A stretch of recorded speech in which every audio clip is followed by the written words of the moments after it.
Abduction, Chapter 20, Part 1. Echo was not pleased I phoned Natasha right in the middle of our escapade at the farmer's field. In fact, she was really cross with me.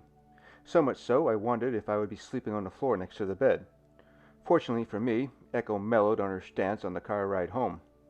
She knew the importance of what I was going to do and got hold of her jealousy. I didn't like it any better than she did, but it had to be done. I set up the meeting with Natasha for mid-afternoon. For safety reasons, I thought a daytime rendezvous would be best. I didn't want Natasha to become a number on a statistical sheet of missing persons.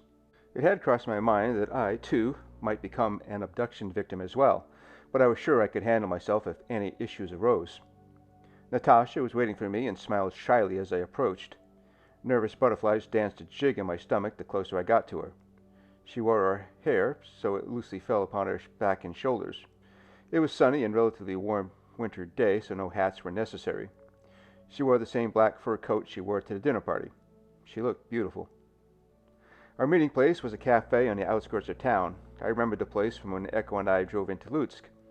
Never thought I'd be meeting another woman within its walls, but here I was with Natasha. I parked the car only a block away. Maybe it was the time of day I chose to meet Natasha, but I found a parking spot without any issues. Fortune smiled at me and buoyed my spirits that were still jacked up from last night's alien encounter. There were no new news this morning about the cow mutilation. Echo was astonished about this, but I was sure this was because the cow's carcass had not been found. Natasha again smiled as I held the door open to the cafe for her. I could not read her mind, but her eyes said she was happy to see me. I hope Natasha didn't think this was a date.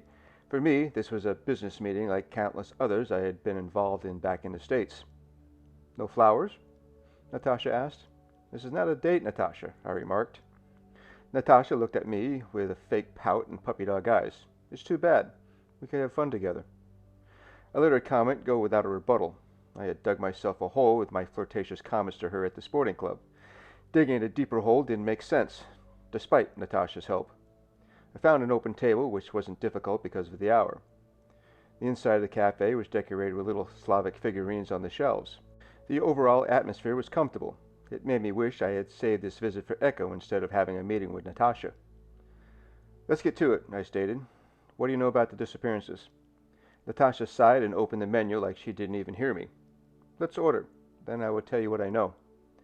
I motioned to the server to come over, gave a glance at the menu. "We can still talk while we order." "Okay," said Natasha. "The disappearances are no coincidences. Ever since the lights in the sky came to our city, people have begun to go missing.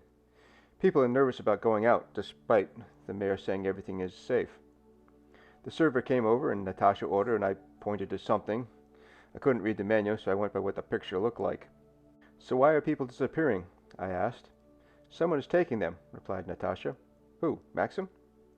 "I don't know." "Why don't you think Maxim is behind the disappearances?" "I have known Maxim since I was a little girl.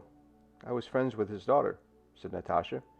"His ways may seem rough, but he looks after those who work for him." The server returned with our order, 2 cafe Americanos, a slice of pie for me, and Natasha got some pastry. "How long did you know Maxim's daughter for?" I asked before sipping the Americano. "We had been friends since we were young and in school," muttered Natasha. "You talk about her in the past tense. What happened to her?" Natasha took a bite of her pasty and a sip of coffee. "She left home to go to work at the club, and she never showed up." "Is this why you wanted to talk to me in private?" Natasha nodded and ate more of her pastry. "He does not talk about it or want anyone to talk about it. He says he will handle it himself." Any thoughts I was having about Maxim being behind the abductions in Lutsk were being thrown out the window. I still couldn't count him out of the running for being the best criminal because there were other reasons why his daughter could have disappeared. Unless he was a sadistic asshole and could make money off trafficking his own daughter, I was having difficulty thinking like that, though. "What resources does Maxim have to help find his daughter?" "He has Valeri looking into the UFOs all the time," said Natasha. "I swear he was out in the field every night instead of at work. When he does this, it puts more pressure on me to keep Maxim happy at work." "How so?" "Valeri is Maxim's right-hand man. If Maxim needs something, he calls for Valeri. And for me, I have to look after the clients and run the business besides all the regular things I have to do daily. You're my first date in 6 months." I wanted to say we were not on a date, but it would be rude. Besides, it wouldn't hurt if the girl could live this one fantasy. But other things were falling into place. Valeria was back on my suspect list, and Maxim was less of a suspect in the abduction cases, while not off the list.